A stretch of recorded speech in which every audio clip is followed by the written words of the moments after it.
ओम शांति।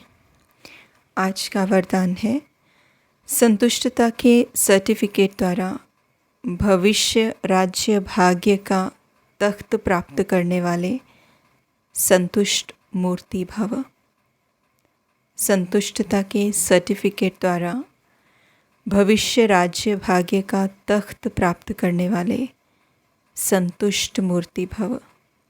बाबा ने हमें संतुष्ट मूर्ति भव ये वरदान दिया। बाबा वरदान को एक्सप्लेन करते हैं, संतुष्ट रहना है और सर्व को संतुष्ट करना है।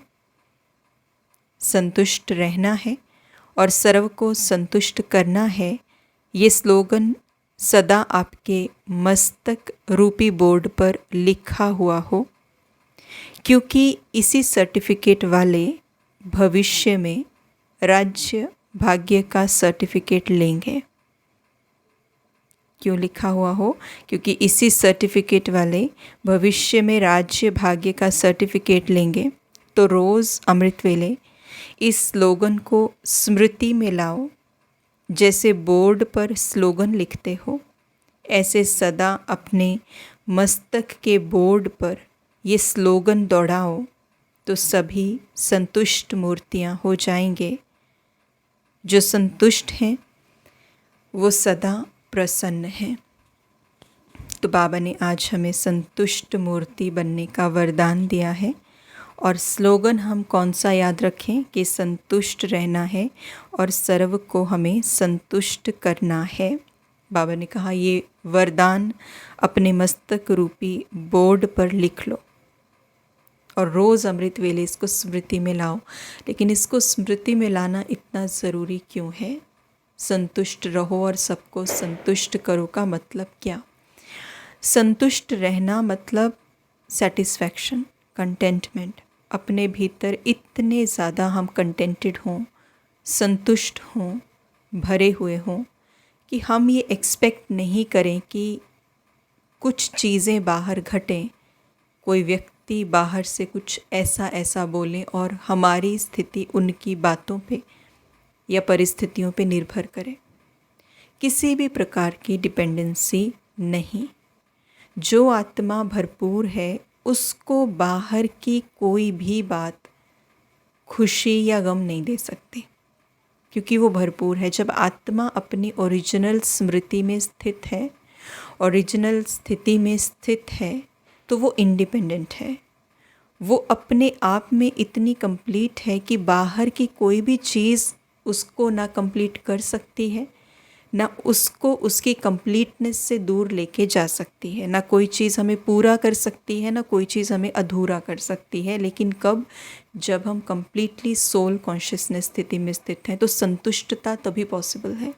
क्योंकि जैसे ही हम देभान में आ जाते हैं, तो देभान में आते ही मेरापन शुरू हो जाता है। मेरापन होते ही आत्मा ड्रेन्ड आउट होना शुरू हो जाती है और आत्मा के खाली होते ही आत्मा डिपेंडेंट होने शुरू हो जाती है, निर्भर होने शुरू हो जाती है, खाली हो जाती है। और अब उसको कुछ चाहिए जो उसको भरे। अब उसको कुछ चाहिए कि उसके अनुसार परिस्थितियाँ हों, उसके अनुसार लोग हों। और जब हमें कुछ चाहिए तो हमें ये पता है कि बाहर कुछ भी मेरे अनुसार नहीं चलता है। सब कुछ लोगों का बिहेवियर, सिचुएशंस, एवरीथिंग जो भी बाहर हो रहा है इज़ अनसर्टेनिटी।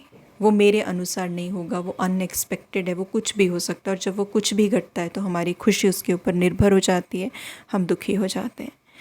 इसीलिए बाबा ने कहा कि संतुष्ट रहना है। और संतुष्ट करना क्या है? संतुष्ट करने का मतलब ही है, जब हम सबको एक्सेप्ट कर लेते हैं तो हम उनको संतुष्ट कर रहे हैं। और एक्सेप्ट कर रहे हैं मतलब हम उनसे कुछ एक्सपेक्ट नहीं कर रहे। तो ये दोनों लाइंस बहुत जुड़ी हुई हैं आपस में। जो आत्मा खुद में संतुष्ट रहेगी, कंप्लीट रहेगी, किसी से कुछ मांगेगी नहीं, किसी से कुछ एक्सपेक्ट करेगी नहीं, उससे तो सारे ही खुश रहेंगे। वो तो सबको ही संतुष्ट करने वाली है।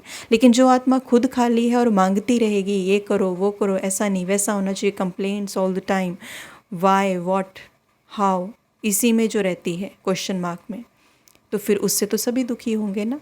तो इसीलिए संतुष्ट रहना ही संतुष्ट करना है बेसिकली। तो हमें करने की तरफ ज़्यादा ध्यान नहीं देना है कि हम संतुष्ट कर लें और अंदर से खाली हों, वो नहीं हो पाएगा। It will not work that way. But इसे हमें ऐसे करना पड़ेगा कि पहले हम खुद को संतुष्ट करने की कोशिश करें, खुद हम ज्ञान योग से खुद को भरें और फिर उसके बाद अपने आप बाकी चीज़ें हो जाएंगी, तो खुद प्रसन्नता आ जाएगी। स्लोगन बाबा ने दिया, आपस में स्नेह और संतुष्टता। आपस में स्नेह और संतुष्टता संपन्न व्यवहार करने वाले ही सफलता मूर्त बनते हैं। सफलता मूर्त कौन बनेंगे? जिनके आपस में स्नेह होगा और संतुष्टता होगी, प्यार की भावना भी होगी। और संतुष्टता मतलब कंप्लीटली वो भरपूर होंगे, कुछ चाहिए नहीं। तो जो इस प्रकार से व्यवहार करेंगे अपने रिश्तों में कि जहाँ स्नेह भी होगा और जहाँ हमें आपसे कुछ चाहिए भी नहीं, जो इस प्रकार का व्यवहार करेंगे, तो उनके लिए हमेशा सफलता है। उनके लिए रिश्तों में भी सफलता है, उनके लिए पुरुषार्थ में भी सफलता है, उनकी अपनी स्थिति में भी सफलता है। क्योंकि सफलता इज़ इक्वल टू संतुष्टता, कंटेंटमेंट, की वी नीड नथिंग, कुछ नहीं चाहिए। तो ये कितना खुद को रिमाइंड कराने की ज़रूरत है। इसीलिए बाबा ने कहा आज वरदान में भी कि बच्चों को कि ये चीज़ आप बार बार रिमाइंड करवाओ रोज़ अमृत वेले कि मुझे संतुष्ट रहना है और मैं संतुष्ट आत्मा हूँ और बाकियों को भी संतुष्ट करना है। तो अपने को ट्रांसफॉर्म अगर कर लिया, बाहर चीज़ें बदल जाएंगी। ओम शांति।